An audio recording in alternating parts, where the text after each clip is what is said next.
Assalamu alaikum students. In our previous lecture we have done with the chapter. हम इस chapter को आज recall करेंगे, उसके बाद हम इसकी एक्सरसाइज करेंगे। इंडस वैली सिविलाइजेशन में हमने 2 सिटीज़ के बारे में पढ़ा। इंडस वैली सिविलाइजेशन की 2 मेजर सिटीज़ के बारे में हमने देखा, हड़प्पा और मोहनजोदड़ो थी। ठीक है, हड़प्पा जो थी वो पंजाब की साइड पे साहिवाल डिस्ट्रिक्ट में है और मोहनजोदड़ो जो है वो लाड़काना की साइड पे सिंध के अंदर है। ठीक है, then we have discuss about the physical structure of the cities, that they have a excellent sewerage system, they have a proper management of the houses। Wall bricks जो थी वो किस तरह से थिक वॉल ब्रिक्स को वो use करते थे। मेन स्ट्रीट्स होती थी, वाटर मैनेजमेंट उनकी बहुत ज़्यादा अच्छी थी। Then we have discussed about the great bath, it shows the cleanliness, sense of cleanliness of the people, कि उनको साफ़ सुथरा रहने की आदत थी। Great bath that was actually public bath. ठीक है, इसको जो है वो पब्लिक बाथ के तौर पे यूज़ किया जाता था। Then we have discuss about the people as a farmer, कि उनके ऑक्यूपेशन जो थे वो क्या क्या थे, उनका अर्निंग पैटर्न क्या था, वो किस तरह से इनकम जनरेट करते थे, या आप कह सकते हो वो किस तरह से अर्न करते थे। ठीक है, अब हमें जो है वो किस तरह से पता चलता है कि वो फार्मर थे, ग्रेट ग्रेनरी की वजह से। यानी हमें बहुत ज़्यादा शॉप्स के ऊपर, वर्कशॉप्स के ऊपर अनाज, ग्रेन्स जो है वो नज़र आते थे। इससे पता चलता है कि वहाँ के लोगों का जो ऑक्यूपेशन था वो फार्मर भी थे। ठीक है, अब जो ज़्यादातर रेनी डेज थे वो मूनसून का वेदर हुआ करता था। उसके अलावा वो अपने आप कह सकते हो पानी को सेफ किस तरह से किया करते थे, उन्होंने डिफरेंट जो है वो मेथड्स रखे हुए थे पानी को सेव करने के लिए। जो मूनसून रेन में बारिश हुआ करती थी वो उस पानी को सेव कर लिया करते थे, और जो ड्राई मंथ्स होते थे जिनमें आप कह सकते हो रेनफॉल नहीं होता था, तो वो उस रिज़र्व किए हुए पानी को यूज़ करते थे। उसके बाद हमने देखा कि पीपल एज अ क्राफ्ट्समैन, यानी क्राफ्ट्समैन हाथ से चीज़ें बनाना, वो हमें कैसे पता चलता है कि वो क्राफ्ट्समैन थे। The people were very advanced for their era in the matters of crafts and technical skill। क्यों? क्योंकि जब हमने उनको इन्वेस्टिगेट किया, जब हमने उनको स्टडी किया, आर्कियोलॉजिस्ट ने उनको स्टडी किया, तो वहाँ डिफरेंट टाइप के ज्यूल्स और डिफरेंट टाइप के टूल्स जो हैं वो हमें नज़र आए। ठीक है, हमें पता चला कि कॉपर, गोल्ड और डिफरेंट मेटल्स जो हैं वो उनको यूज़ करते थे, स्कल्पचर बनाते थे। ठीक है, उसके अलावा वो डिफरेंट आइटम्स बनाते थे, हाथ से बनाते थे। Then we have discuss about the people as a trader. अब हमें कैसे पता चला कि वहाँ के लोग जो हैं वो ट्रेड भी करते थे, और वन मेजर थिंग कि वो ट्रेड किसके साथ करते थे, another civilization named as the Mesopotamia. Mesopotamia जो दूसरी सिविलाइजेशन थी, इंडस वैली सिविलाइजेशन के लोग उनसे ट्रेड करते थे। अब हमें उसका क्ल्यू कैसे मिला कि जो आइटम्स, जो ऑब्जेक्ट्स हमने मेसोपोटामिया में देखे वही ऑब्जेक्ट्स हमने देखे इंडस वैली सिविलाइजेशन के अंदर। उसके अलावा उन दोनों ऑब्जेक्ट्स के ऊपर जितने भी हमें आइटम्स मिले उनके ऊपर सिमिलर स्टैम्प थी। सील्स का मैंने आपको बताया था मतलब क्या होता है, स्टैम्प। ठीक है, और नीचे इमेज में जो है वो आपको ये स्टैम्प्स, डिफरेंट स्टैम्प्स शो हो रही हैं। उनके ऑब्जेक्ट्स के ऊपर ये स्टैम्प्स ये शो करती थी कि इन दोनों सिविलाइजेशंस के दरमियान ट्रेड होती है।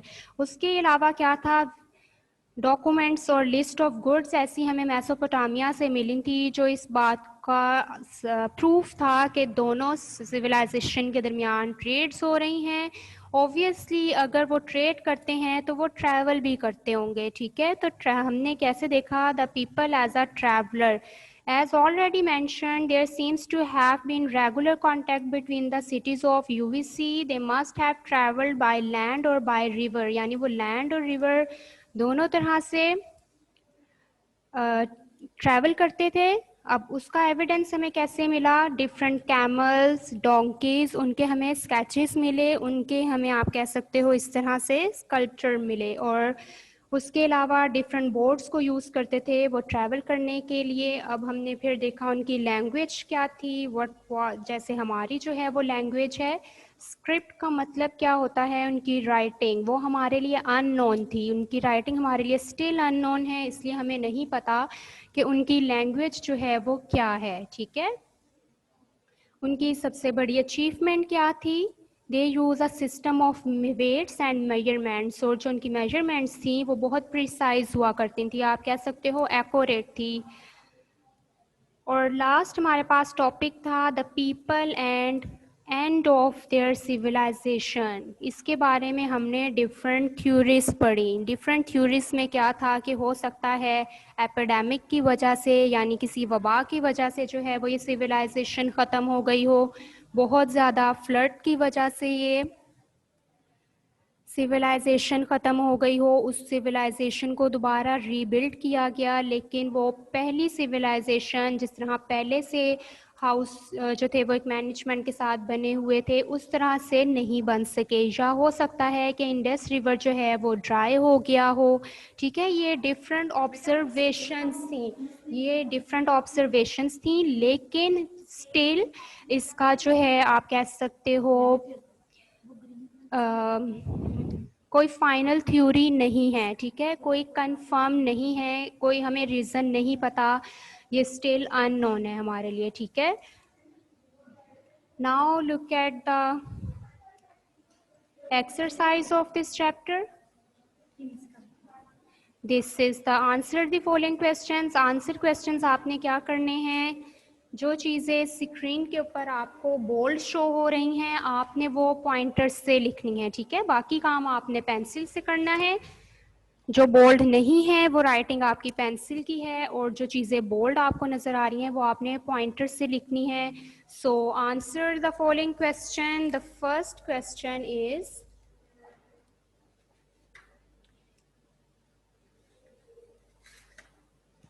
write about the sewerage system in the Indus Valley civilization.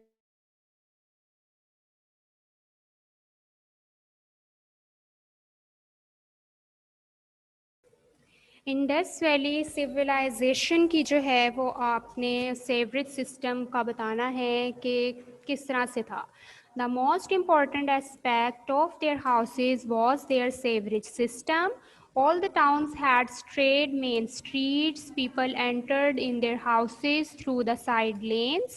The only openings in the main streets were the drainage churches. Churches mean the tang rasta, narrow way. These churches entered the covered drains which carried the waste into the river. The answer, question number 2 is, in your opinion, which things shows that the people loved cleanliness? हमें किस तरह से पता चलता है कि लोग जो थे वो क्लीनलीनेस को प्रेफर करते थे या उन्हें साफ सुथरा रहना पसंद था?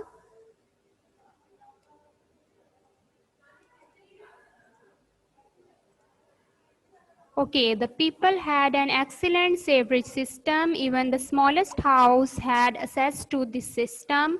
Large houses had their own private walls and private baths. In private baths के अलावा जो है वो great bath था, that was known as the public bath. And these things show that people loved cleanliness. Okay, the answer number 3 is, what are the evidence that show that the people traded with the other people? हमें किस तरह पता चलता है कि वो दूसरी civilisation के साथ ट्रेड करते थे? They traded with another civilisation, Mesopotamia.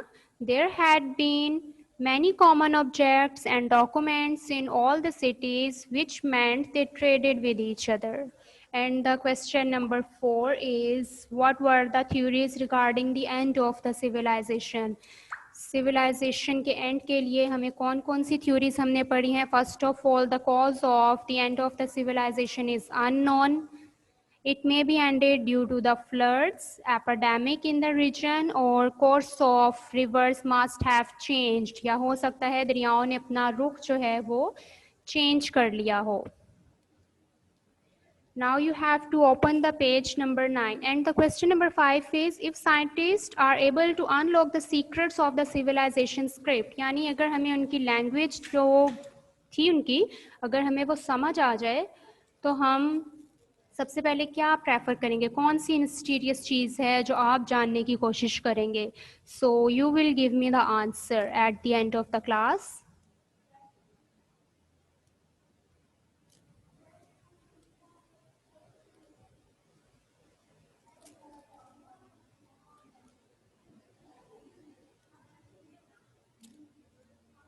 Okay, this is column matching. आपने जो है वो कॉलम ए के लिहाज से कॉलम बी में नंबरिंग करनी है. ठीक है, फॉर एग्जांपल आपके पास फर्स्ट क्या आता है, हड़प्पा. हम इसको जो है वो लाइंस के साथ नहीं करेंगे. देखें लाइंस के साथ ही कितना मैसी लग रहा है, नीट भी नहीं लग रहा. ठीक है, तो हमने क्या करना है, इसको नंबरिंग करनी है. Okay, this is your column A and this is your column B.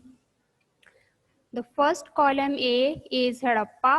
Harappa जो है वो किधर वाक़या है, 8. इसका आंसर क्या है, 8. It means that Harappa is situated in Punjab. The answer is 8. Then the second is Mohenjodaro. Mohenjodaro जो है वो किधर है, Sindh. The answer is 5. Great granary यानी जो अनाज की स्टोरेज थी, ठीक है, उसका मतलब भी क्या है, ग्रेट ग्रेनरी का आंसर क्या है, 1, यानी स्टोरिंग ग्रेन्स. नेक्स्ट है आपके पास 4, great bath. The answer is 7 and the 7th is public bathing. Figurines it means sculpture. ठीक है, यानी मुजस्मे बनाना. द आंसर इज 3 और 3 पे हमारे पास क्या आता है, terracotta. Okay, then we have seals. Seals are the stamps. The answer is 4. Statite. Statite का मतलब क्या है, उनके पास जो सिंबल्स थे, जो स्टैम्प्स थी. ठीक है, देन वी हैव मिलूहा. मिलूहा जो है वो क्या था, आंसर नंबर 6 है इसका, Indus region. Indus region is also known as Meluha. And 1921 to 1922 ये कौन सा टाइम पीरियड है, this is the time period of excavations यानी खुदाई, माइनिंग, डिगिंग. ठीक है, ये वो वाला टाइम पीरियड है. इसको हम दोबारा से जो है वो देख लेते हैं. हड़प्पा को आपने अटैच करना है पंजाब के साथ. मोहनजोदड़ो का आंसर है सिंध. ग्रेट ग्रेनरी का मतलब है स्टोरिंग ग्रेन्स. फिगरनेस का मतलब क्या है, फिगरनेस, इसका मतलब क्या है, टेरिकोटा यानी स्कल्पचर बनाना, मुजस्मे बनाना. उसके बाद है सील्स. सील्स का मतलब क्या है, steatite. And Meluha is known as Indus region and the time period 1921 to 1922 is excavation. So this is all about your exercise and the next page is page number 10. You have to open the page number 10 और आपको जो है वो एक picture description आप लोगों ने देनी है और ये आप लोगों ने याद करना है. ठीक है, इसको स्किप नहीं करना. Can you identify them. First picture में देखें आपको क्या शो किया गया है, great bath. Then the Indus reservoirs, reserves. ठीक है, जहाँ वो अपने ग्रेन्स को रिजर्व करते थे. The second is seals. हम इसको स्टेटाइड सील्स भी लिख सकते हैं और सील्स भी लिख सकते हैं. सील्स का मतलब मैंने आपको बताया था,